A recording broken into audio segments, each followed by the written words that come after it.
Shalom Bapak Ibu yang dikasihi oleh Tuhan. Selamat pagi saya ucapkan untuk Anda semuanya. Dan saya berharap pagi hari ini Anda semuanya dalam keadaan sehat, dalam keadaan baik-baik saja, dan dalam keadaan diberkati oleh Tuhan. Pagi ini renungan kita mengambil sebuah tema belas kasih kepada orang miskin. Terambil dari Galatia 2 ayat yang pertama sampai dengan yang ke-10. Tapi saya akan membacakan buat Anda semuanya di ayat yang ke-10. Hanya kamu harus tetap mengingat orang-orang miskin, dan memang itulah yang sungguh-sungguh kuusahakan melakukannya. Di dalam Yakobus 1 ayat yang ke-27 dikatakan ibadah yang murni dan yang tak bercacat di hadapan Allah Bapa kita ialah mengunjungi yatim piatu dan janda-janda dalam kesusahan mereka dan menjaga supaya dirinya sendiri tidak dicemarkan oleh dunia. Ibadah kita kepada Tuhan tidak hanya cukup terlihat aktif menghadiri kebaktian-kebaktian, terlibat pelayanan di gereja dengan baju seragam yang menarik, melalui suara kita yang indah saat memuji-muji Tuhan, atau melalui doa-doa yang kita panjatkan dengan bahasa yang begitu indah sehingga menggetarkan hati setiap orang yang mendengarnya. Tetapi ibadah juga merupakan sebuah tindakan kasih kita dalam bentuk yang nyata. Banyak di antara kita seperti angel, seperti malaikat saat berada di gereja.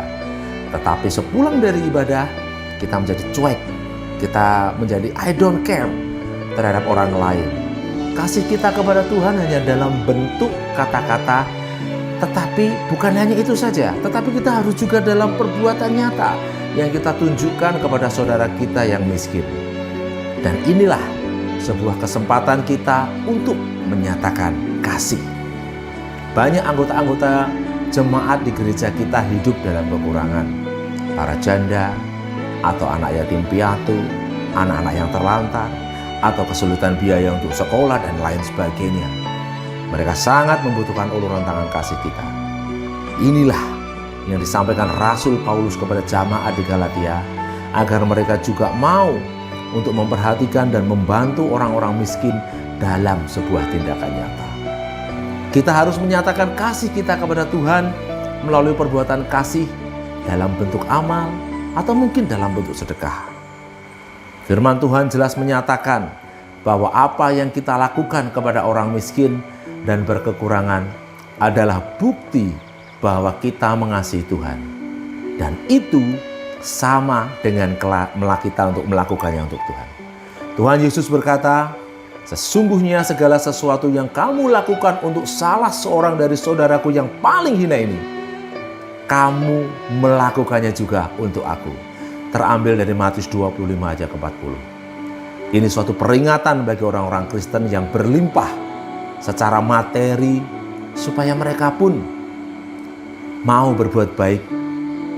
Berbuat baik menjadi kaya dalam kebajikan, suka memberi, dan juga membagi bagi sesama kita. 1 Timotius 6 ayat 18. Ingat, iman tanpa perbuatan pada hakikatnya adalah mati. Dan mari Bapak Ibu sekalian, siapa menaruh belas kasihan kepada orang yang lemah, memiutangi Tuhan yang akan membalas perbuatannya itu. Amsal 19 ayat 17.